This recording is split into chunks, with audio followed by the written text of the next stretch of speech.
ગુજરાત સ્વાગત છે આપ સૌનું આજના તાજા હવામાન સમાચારની અંદર। ગુજરાતના આકાશમાં ફરી એકવાર વરસાદી ગતિવિધિએ સૌનું ધ્યાન ખેંચ્યું છે અને આજે સૌથી પહેલા વાત કરવી પડશે એ વરસાદી સિસ્ટમની, કારણ કે સિસ્ટમ ક્યાં છે, તેની દિશા કઈ છે અને ગુજરાત ઉપર તેની કેટલી અસર થઈ શકે છે। આ ત્રણેય બાબતો આગામી કલાકોના વરસાદ માટે ખૂબ મહત્વની બની રહે છે। મિત્રો, આજે આપણે કોઈ એક શહેર કે એક જિલ્લાના સમાચાર લઈને અટકવાના નથી। આજે વાત થશે સમગ્ર ગુજરાતની, કારણ કે કચ્છથી લઈને દક્ષિણ ગુજરાત સુધી અને સૌરાષ્ટ્રથી ઉત્તર ગુજરાત સુધી વરસાદનું ચિત્ર દરેક વિસ્તારમાં અલગ જોવા મળી શકે છે। છેલ્લા દિવસોમાં તમે જોયું હશે કે એક વિસ્તારમાં ધોધમાર વરસાદ થયો તો થોડા જ અંતરે આવેલા બીજા વિસ્તારમાં માત્ર ઝાપટું આવ્યું અને કેટલાક વિસ્તારોમાં આખો દિવસ વાદળો રહ્યા છતાં વરસાદની રાહ જોવી પડી। તો હવે સવાલ એ છે કે આગામી કલાકોમાં આ સ્થિતિ કઈ તરફ વળશે? વરસાદનું જોર ફરી વધશે કે પછી સિસ્ટમ નબળી પડતા વરસાદ છૂટાછવાયા ઝાપટા સુધી સીમિત થઈ જશે? આ વાત સમજવી એટલા માટે જરૂરી છે કે માત્ર આકાશમાં કાળા વાદળો દેખાય એટલે ભારે વરસાદ આવશે એવું નથી, અને સિસ્ટમ નબળી પડી એટલે વરસાદ આખા ગુજરાતમાંથી ગાયબ થઈ જશે એવું પણ નથી। ચોમાસામાં સિસ્ટમ પસાર થયા પછી પણ વાતાવરણમાં રહેલો જે ભેજ અને સ્થાનિક વાદળોની રચના વરસાદ આપી શકે છે। એટલે આજે આપણે સૌથી પહેલા સિસ્ટમની સ્થિતિ સમજીશું, ત્યારબાદ ગુજરાતના કયા વિસ્તારમાં વરસાદી ગતિવિધિ રહી શકે છે તે જાણીશું અને પછી નજર કરીશું આગામી વરસાદી રાઉન્ડ ઉપર। તો મિત્રો, ખાસ કરીને ખેડૂતો માટે આજની વાત મહત્વની છે, કારણ કે જ્યાં ખેતરોમાં પૂરતું પાણી મળ્યું છે ત્યાં હવે નિકાલ અને પાકની સ્થિતિ મહત્વની છે, જ્યારે જ્યાં વરસાદ ઓછો પડ્યો છે ત્યાં ખેડૂતોની નજર હજુ પણ આગામી સિસ્ટમ ઉપર છે। એટલે આજની આ આખી હવામાન માહિતી ધ્યાનથી સમજજો, કારણ કે વરસાદની સાચી તસવીર માત્ર એક શહેરના આકાશમાં નહીં પરંતુ સમગ્ર ગુજરાતની હવામાનની સ્થિતિમાં છુપાયેલી હોય છે। હવે સીધી વાત કરીએ વરસાદી સિસ્ટમની, તો હાલ ચોમાસાની ગતિવિધિ ગુજરાત અને આસપાસના વિસ્તારોમાં ચાલુ છે, પરંતુ તેની અસર દરેક વિસ્તારમાં એક સરખી નથી અને સિસ્ટમની સ્થિતિ બદલાતા વરસાદનું કેન્દ્ર પણ બદલાઈ શકે છે। જ્યાં ભેજ વધારે અને વાદળોની રચના મજબૂત હોય ત્યાં વરસાદનું જોર વધી શકે છે, જ્યારે અન્ય વિસ્તારમાં માત્ર વાદળછાયું વાતાવરણ રહે। એટલે આજે ગુજરાતમાં સૌથી મહત્વની વાત એ છે કે સ્થાનિક વરસાદી ગતિવિધિ। દક્ષિણ ગુજરાતમાં ભેજનું પ્રમાણ અને દરિયાકાંઠાની અસરને કારણે વાદળોની રચના થઈ શકે છે। સુરત, નવસારી, વલસાડ, ડાંગ અને તાપી તરફ છૂટાછવાયા વરસાદી ઝાપટા જોવા મળી શકે છે। ડાંગ જેવા ડુંગરાળ વિસ્તારોમાં વાદળો વધુ સક્રિય બને તો થોડા સમય માટે વરસાદનું જોર વધી શકે છે, પરંતુ મિત્રો, અહીં પણ એક વાત તમને સ્પષ્ટ કરી દેવી જરૂરી છે, કેમ કે સમગ્ર દક્ષિણ ગુજરાતમાં આખો દિવસ સતત ભારે વરસાદ પડશે એવું કહેવું યોગ્ય નથી। એક તાલુકામાં સારો વરસાદ અને નજીકના વિસ્તારમાં ઓછો વરસાદ આવી સ્થિતિ બની શકે છે। હવે મધ્ય ગુજરાત તરફ નજર કરીએ તો વડોદરા, પંચમહાલ, દાહોદ, મહીસાગર, છોટાઉદેપુર અને નર્મદા તરફ પણ સ્થાનિક વાદળોની અવરજવર રહી શકે છે। બપોર પછી વાતાવરણ વધુ અસ્થિર બને અને વાદળો ઝડપથી વિકસે તો ગાજવીજ સાથે વરસાદી ઝાપટા આવી શકે છે। ખાસ કરીને ડુંગરાળ વિસ્તારોમાં વરસાદી વાદળો સક્રિય થાય ત્યારે સ્થાનિક વરસાદનું પ્રમાણ વધારે જોવા મળી શકે છે, પરંતુ અહીં પણ આગાહીનો અર્થ આખા જિલ્લામાં એક સરખો વરસાદ એવો નથી બનતો। હવે વાત કરીએ ઉત્તર ગુજરાતની, તો મિત્રો, બનાસકાંઠા, પાટણ, મહેસાણા, સાબરકાંઠા અને અરવલ્લી તરફ સ્થાનિક વરસાદી વાદળોની રચના થઈ શકે છે। દાંતા અને અંબાજી તરફ ડુંગરાળ વિસ્તારમાં વાદળો સક્રિય થાય તો વરસાદનું જોર થોડા સમય માટે વધી શકે છે। હિંમતનગર, ઈડર અને ખેડબ્રહ્મા તરફ પણ છૂટાછવાયા ઝાપટા રહી શકે તેવી શક્યતા અત્યારે હાલ દેખાઈ રહી છે। મિત્રો, મહેસાણા, વિસનગર અને પાટણ તરફ પણ સ્થાનિક વરસાદી ગતિવિધિ જોવા મળી શકે છે। અને હવે મિત્રો, સૌરાષ્ટ્ર જ્યાં વરસાદની આગાહી હોય ત્યારે ખેડૂતો ખાસ નજર રાખે છે। રાજકોટ, જામનગર, અમરેલી, જુનાગઢ, ગીર સોમનાથ, ભાવનગર, બોટાદ, મોરબી, સુરેન્દ્રનગર અને દેવભૂમિ દ્વારકા તરફ સ્થાનિક વાદળો સક્રિય થઈ શકે છે।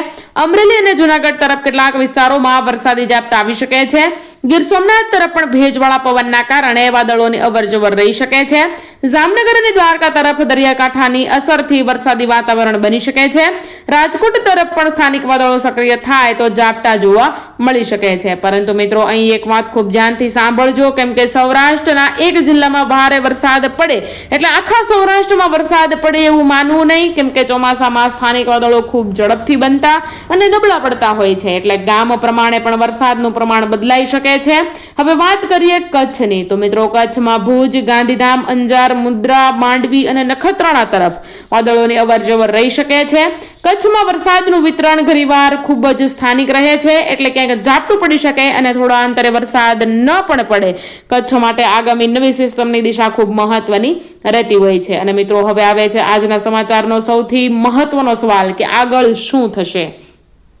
તો મિત્રો હાલની ગતિવિધિ નબળી પડે તો વરસાદનો જોર ઘણા વિસ્તારોમાં ઘટી શકે છે, પરંતુ ચોમાસું સમાપ્ત થયું એવું માનવું વહેલું રહેશે. જો નવી સિસ્ટમ વિકસે અને તેની દિશા ગુજરાત માટે અનુકૂળ બને તો ફરીથી વરસાદી ગતિવિધિ બની શકે છે. એટલે આગામી દિવસોમાં હવામાનના નવા ડેટા ઉપર સતત નજર રાખવી જરૂરી છે. અને આ સાથે હવે આપણે વાત કરીશું મઘા નક્ષત્રની, અંબાલાલ પટેલના અનુમાનની અને પરેશભાઈ દ્વારા કરવામાં આવતા વરસાદના અનુમાનની. પરંતુ અહીં એક વાત મહત્વની બાબત મિત્રો યાદ રાખી લેજો, કેમ કે નક્ષત્ર અને વ્યક્તિગત અનુમાનને સત્તાવાર હવામાન વિભાગની આગાહીથી અલગ સમજવું જરૂરી છે. વૈજ્ઞાનિક આગાહીમાં સિસ્ટમ, ભેજ, પવન દબાણ અને અન્ય હવામાની પરિબળો પણ મહત્વના હોઈ શકે છે. તો મિત્રો આજની શરૂઆત અહીંથી જ થઈ છે અને હજુ આગળ આપણે ગુજરાતના વરસાદી માહોલને વધુ ઊંડાણથી સમજવાના છીએ કે કયા વિસ્તારમાં વરસાદની શક્યતા વધારે છે, ક્યાં વરાપ રહી શકે છે અને આગામી સિસ્ટમ ગુજરાત તરફ આવે તો સૌથી પહેલા કયા વિસ્તારો પર તેની અસર પડી શકે છે. હવે મિત્રો સિસ્ટમની સ્થિતિ અને ગુજરાતના અલગ અલગ વિસ્તારમાં વરસાદની શક્યતા સમજ્યા પછી આગળની સૌથી મહત્વની વાત મિત્રો એ આવે છે કે વરસાદી માહોલ કેટલો સમય ટકી શકે છે અને આગામી દિવસોમાં ગુજરાતનું હવામાન કઈ દિશામાં જઈ શકે છે. તો હાલની સ્થિતિમાં વરસાદનું જોર દરેક જગ્યાએ એક સરખું રહેવાનું નથી. કેટલાક વિસ્તારોમાં વરસાદી ઝાપટા ચાલુ રહી શકે છે, જ્યારે કેટલાક વિસ્તારોમાં થોડા સમય માટે વરાપ જોવા મળી શકે છે. આ વરાપનો સમય ખેડૂતો માટે પણ મહત્વનો છે, કારણ કે જ્યાં ખેતરમાં સતત ભેજ છે ત્યાં પાણીના નિકાલની જરૂરિયાત રહે છે અને જ્યાં વરસાદ ઓછો પડ્યો છે ત્યાં આગામી વરસાદી રાઉન્ડની રાહ જોવી પડતી હોય છે. તો મિત્રો હવે ખાસ વાત કરીએ દક્ષિણ ગુજરાતના વરસાદની, તો મિત્રો સુરત, નવસારી, વલસાડ, ડાંગ અને તાપી તરફ વાદળોની અવરજવર ચાલુ રહી શકે છે. દરિયાકાંઠાની ભેજવાળી હવા અને સ્થાનિક વાદળોની રચનાને કારણે અમુક વિસ્તારમાં વરસાદી ઝાપટા જોવા મળી શકે છે. ડાંગ અને આસપાસના વિસ્તારોમાં વાદળો સક્રિય થાય તો ટૂંકા સમય માટે વરસાદનું જોર વધી શકે છે. વલસાડ અને નવસારી તરફ પણ વરસાદી માહોલ રહી શકે છે અને સુરત તરફ વરસાદનું પ્રમાણ સ્થાનિક રહી શકે છે. પરંતુ અહીં ફરી એક મહત્વની વાત આવી ગઈ છે મિત્રો, કેમ કે વરસાદની શક્યતા એટલે સતત વરસાદ નહીં, ક્યારેક વાદળો બને, થોડા સમય વરસાદ પડે અને ત્યારબાદ વાતાવરણ ફરીથી ખુલ્લું થઈ જતું હોય છે. એટલે સ્થાનિક પરિસ્થિતિ પ્રમાણે વરસાદમાં મોટો તફાવત જોવા મળી શકે છે. હવે મધ્ય ગુજરાત તરફ જઈએ તો વડોદરા, છોટાઉદેપુર, પંચમહાલ, દાહોદ, મહીસાગર અને નર્મદા તરફ સ્થાનિક વાદળોની રચના થઈ શકે છે. ખાસ કરીને બપોર પછી વાતાવરણમાં અસ્થિરતા વધે તો ગાજવીજ સાથે ઝાપટા આવવાની શક્યતા રહી શકે છે. છોટાઉદેપુર અને નર્મદા તરફ ડુંગરાળ વિસ્તારોમાં વરસાદનું પ્રમાણ આસપાસના મેદાની વિસ્તાર કરતા અલગ રહી શકે છે. હવે આવીએ છીએ ઉત્તર ગુજરાત તરફ, તો ઉત્તર ગુજરાતમાં બનાસકાંઠા, સાબરકાંઠા, અરવલ્લી, મહેસાણા અને પાટણ તરફ છૂટાછવાયા વરસાદની શક્યતા રહી શકે છે. દાતા, અંબાજી, ખેડબ્રહ્મા અને ઈડર તરફ સ્થાનિક વાદળો સક્રિય થાય તો વરસાદી ઝાપટું આવી શકે છે અને મહેસાણા અને પાટણ તરફ પણ વાદળછાયું વાતાવરણની સાથે વરસાદી ગતિવિધિ જોવા મળી શકે છે. હવે મિત્રો આવીએ છીએ સૌરાષ્ટ્ર તરફ પાછા, તો મિત્રો રાજકોટ, અમરેલી, જુનાગઢ, ગીર સોમનાથ, જામનગર અને દેવભૂમિ દ્વારકા તરફ સ્થાનિક વરસાદી વાદળોની અવરજવર રહી શકે છે. અમરેલી અને જુનાગઢના કેટલાક વિસ્તારોમાં વરસાદી ઝાપટા જોવા મળી શકે છે. ગીર સોમનાથના દરિયાકાંઠાની ભેજના કારણે વાદળો સક્રિય થઈ શકે છે. જામનગર અને દ્વારકા તરફ પણ સ્થાનિક વરસાદી પ્રવૃત્તિ રહી શકે છે. હવે મિત્રો અહીંથી વાત આવે છે કચ્છની, તો કચ્છમાં હાલમાં વરસાદનું ચિત્ર અન્ય વિસ્તારો કરતા વધુ સ્થાનિક રહી શકે છે. ભુજ, માંડવી, મુન્દ્રા, અંજાર અને નખત્રાણા તરફ વાદળોની અવરજવર જોવા મળી શકે છે. પરંતુ નવી મજબૂત સિસ્ટમ ગુજરાત તરફ આવે તો કચ્છની સ્થિતિ ઝડપથી બદલાઈ શકે છે અને આ જ કારણ છે કે આપણે હવામાનની આગાહી એક જ દિવસ માટે નહીં પરંતુ સતત બદલાતા ડેટા પ્રમાણે સમજવી ખૂબ જ જરૂરી બનતી હોય છે. ત્યારબાદ મિત્રો હવે વાત કરીએ મઘા નક્ષત્રની, કેમ કે ગુજરાતના ગામડાઓમાં નક્ષત્ર પ્રમાણે વરસાદની ચર્ચા વર્ષોથી થતી આવી છે. મઘા નક્ષત્રને લઈને પણ અલગ અલગ લોક માન્યતાઓ છે. ઘણા ખેડૂતો પોતાના અનુભવ પરથી નક્ષત્ર અને વરસાદ વચ્ચેનો સંબંધ સમજતા હોય છે, પરંતુ વૈજ્ઞાનિક રીતે વરસાદનું મુખ્ય કારણ નક્ષત્ર નથી. વરસાદ માટે વાતાવરણનું દબાણ, ભેજ, પવનની દિશા, ચોમાસાની ટ્રફ અને હવામાનની સિસ્ટમો જવાબદાર હોય છે.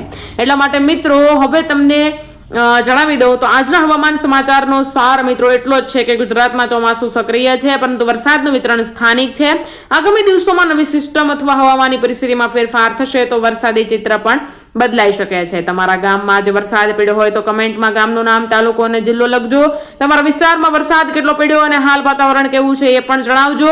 એટલા માટે મિત્રો તમને કહીએ છીએ કે તમારી એક કમેન્ટ અમારા તમામ દર્શક મિત્રો માટે લાઈવ અપડેટ બની જતી હોય છે. મિત્રો હવે તમને જણાવી દઉં તો ટૂંકો સાર મિત્રો લઈ લઈએ તો દક્ષિણ ગુજરાતમાં સ્થાનિક વરસાદી પ્રવૃત્તિ ચાલુ રહી શકે છે. મધ્ય ગુજરાતમાં છૂટાછવાયા ઝાપટા જોવા મળી શકે છે. ઉત્તર ગુજરાતમાં સ્થાનિક વાદળો સક્રિય થઈ શકે છે. સૌરાષ્ટ્રમાં અમુક વિસ્તારોમાં વરસાદી ઝાપટા રહી શકે છે અને કચ્છમાં વરસાદનું પ્રમાણ સ્થાનિક રહેશે અને નવી સિસ્ટમની દિશા મહત્વની બનવાની છે. તો મિત્રો આ હતો આજના સમાચારનો ટૂંકો સાર. તો મિત્રો ફરી મળીશું નવા હવામાન અપડેટ સાથે, નવા હવામાનના ડેટા સાથે. ત્યાં સુધી મને રજા આપો. નમસ્કાર ગુજરાત. સાવચેત રહેજો, સુરક્ષિત રહેજો અને પરિવારનું ધ્યાન રાખજો. જય માતાજી, જય દ્વારકાધીશ.